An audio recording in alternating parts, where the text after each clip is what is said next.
Hello guys, welcome to another Garden Warfare 2 video. Today I'm playing the Stuffy Sunflower, who you probably guessed is my favorite sunflower, and you would be right. That's all the characters so far I'm playing are my favorite. I get into some of my not so favorite ones eventually, but I just do my favorites first. So, the Stuffy Sunflower. She's a great character for a sunflower. Not saying sunflowers are bad, just that I'm not the best sunflower player. That's for sure. The reason I like her is that her DPS is really, really good. Like at close range, she hits 11, and she has a really high rate of fire, which is really nice. And I feel like I'm a little more accurate with this sunflower than others. But that's probably just a coincidence. Probably not more accurate than others. And one other nice thing about her is when you kill an opponent, that you actually do get a little health if you happen to be close by him. Oh, that's nice. And that's one tactic that you should do on all your sunflowers. When you're gonna go in your solar flare beam, or your sunbeam, just place a heal flower right in front of you, and if a foot soldier sees you and tries to ZPG you, it'll hit your sunflower first, and you can uproot and get out of the way. So, basically it makes you immune from ZPGs. Well, as long as they're in your line of sight. Like, if they flank you and hit you from the side, then yeah, your sunflower, well, your flower pod ain't gonna do much good. So, that's a very useful tactic you can use on your sunflowers. And I wouldn't recommend using the sunbeam over the solar flare beam. Sure, you don't have to wait a second before firing and you have more ammo, but really, the damage that the sunbeam has over your normal primary weapon really isn't that much. So basically, you're going stationary for a little extra damage, which is not worth it. The solar flare beam gives you much greater DPS, and really allows you to kill your opponents before they can get out of danger. And another nice thing about the solar flare beam, and the sunbeam too, is that they have no recoil and no reticle bloom, which is really nice. So when you're firing, it'll just stay where it is. You don't have to worry about pulling your trigger down to aim correctly. So that's a nice feature of the beam. Gives it something over the big bolt blaster and the P Gatling, which would be better abilities, hands down, if that you didn't have reticle bloom or a recoil when you use it. So, gives the sunflower a unique turret mode, which is nice. One problem that I have when I play sunflowers is that I'm not the best of dodging abilities. Like, I always seem to be an imp, punt, and tackle magnet. I definitely have to improve how I play my sunflowers. And, I hate those double warping scientists. Because I always seem that there's a double warping scientist just spans both of his warps to come get me. And then I die. And my aim just ain't good enough to stop that. So, yeah, not the best sunflower player, but this game was pretty good. It was a good game. This was almost a 6-boost game, but of course, as usual, I don't get the first strike boost. Like, if I get 5 boosts 9 times out of 10, I'm missing the first strike boost. Yeah, that's always the one.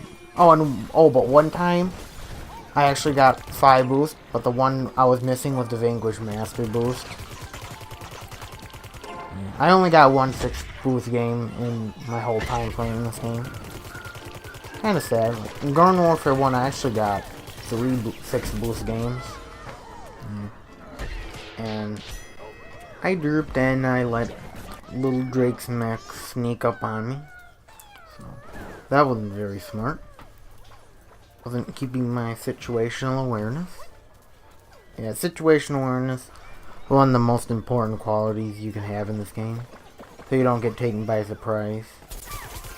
And unfortunately, since I panicked and I placed my heal flower down, I couldn't place it down when that Arctic Trooper was shooting at me, and he nearly managed to kill me, but thankfully, because I had the HP upgrade, I managed to live on 4 health. So. And HP might not seem like a lot, but it can definitely save you from time to time, especially when the sunflowers only have a default health of 100. I almost said 150. That Colonel Corn on my mind. Colonel Corn and Sunflower are kind of similar with their primary weapon. Same with the foot soldiers. What I like about the Sunflowers, I love that kind of primary weapon. The high rate of fire, high DPS kind of weapon. It's a nice weapon. And this is a common mistake I made in this game. I just shot the barrel, wasted all my ammo, and when he came out of his barrel, I had to reload my weapon, and basically I didn't get a kill. So you shouldn't waste all your ammo when you're shooting at a barrel. Like when you see their fuse lit and they're not coming after you, just wait for them to explode and make sure you are aiming above them. So when they pop up, you can start shooting it right away instead of waiting for them to hit the ground. Nice way to deal with barrels. And plus, if a barrel's just coming after you, you just gotta start running away. Second, you see a barrel starting to come by you. Well, apparently I have a fan right there. It's my double. Like, I know there was not another Stuffy Sunflower. Guess I switched. And then they came by me. So that was nice. It didn't stay long, though. I don't know why they did that. Pretty weird. But, whatever. Basically, in this game, we pretty much dominated. But the plants are just so much better than the zombies in this match. Usually, this stage is one of the harder ones for plants, but we just easily captured some of the hardest bases in the game. 4th and 5th one, and even the mini game. Like, if you can win on Suburbia pretty dominantly, you know you had a good team, and the zombies weren't that good. But this base is pretty difficult. We capped in like a minute and 30 seconds. So, we had a really good team here. But I'm sure part of the reason for that was pea shooter spam, because this game was recorded during that Beam Bomb VPG kill challenge. So a lot more people were playing foot soldiers and pea shooters. And you're gonna see a lot of pea shooters later. Like during the winning minigame cutscene for this match, you're gonna see like 9 pea shooters. That is ridiculous. I guess it was kind of unfair to say the zombies were bad, because defending against pea shooter spam is one of the hardest things in the game to do. Like, you just can't defend that.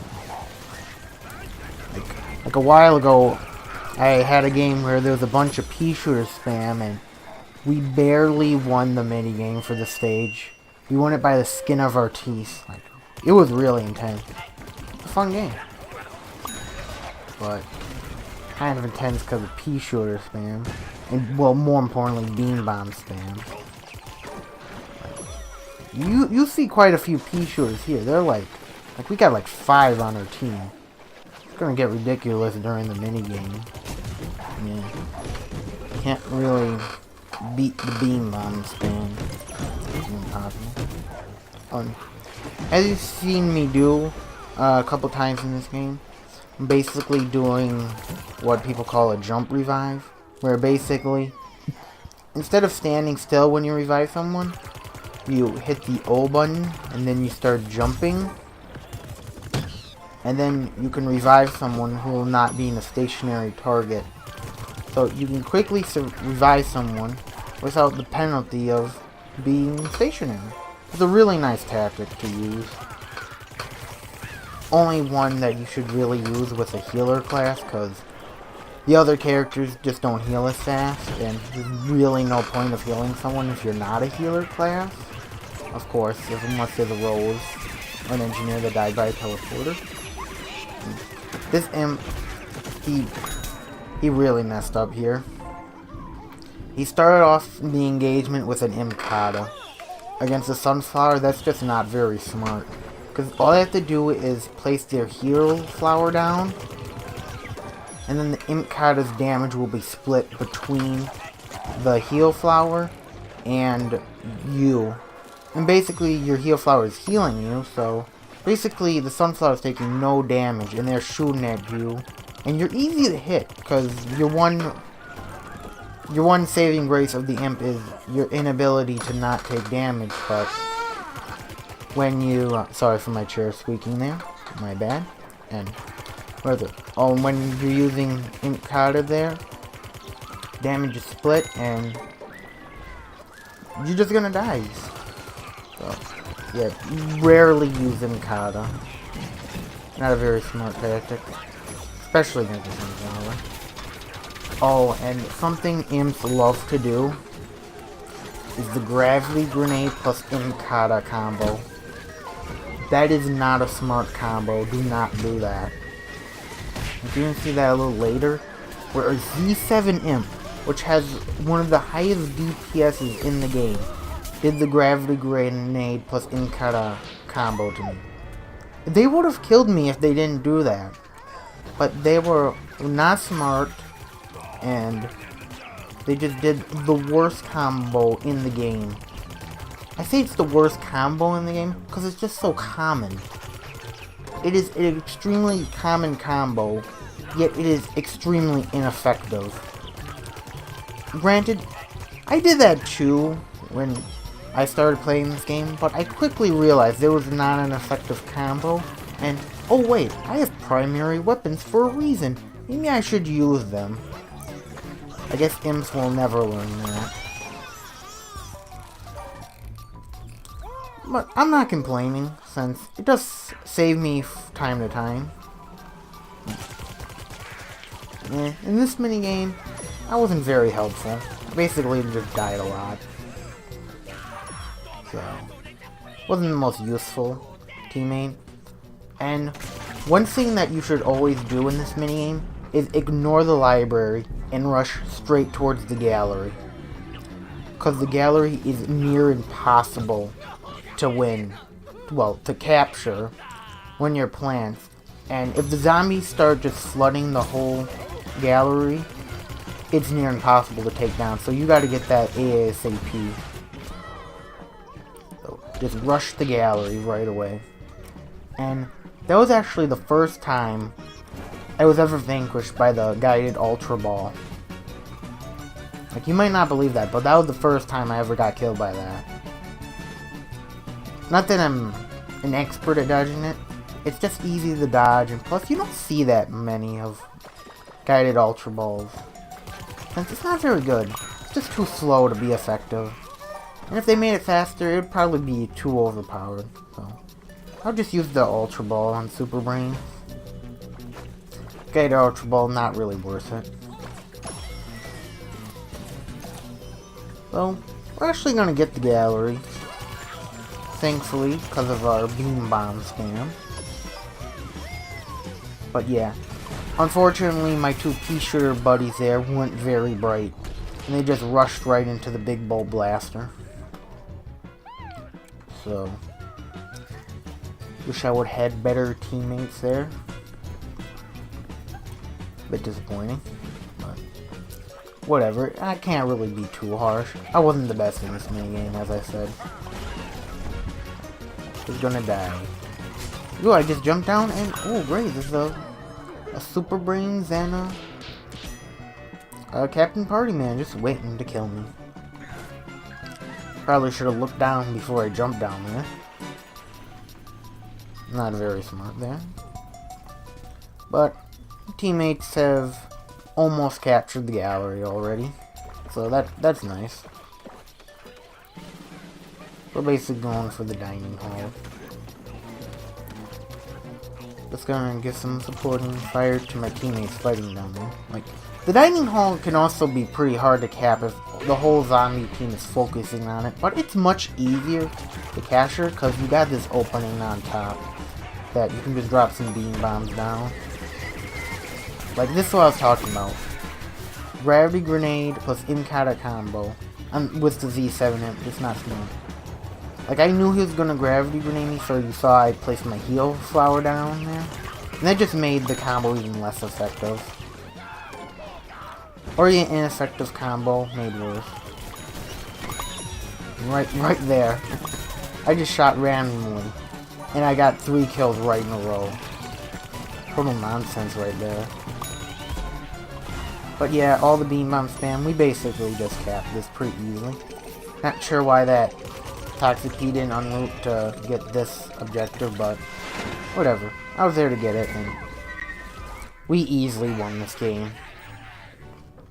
So poor zombies had to deal with the beam bomb spam, and they got wrecked. Pretty predictable.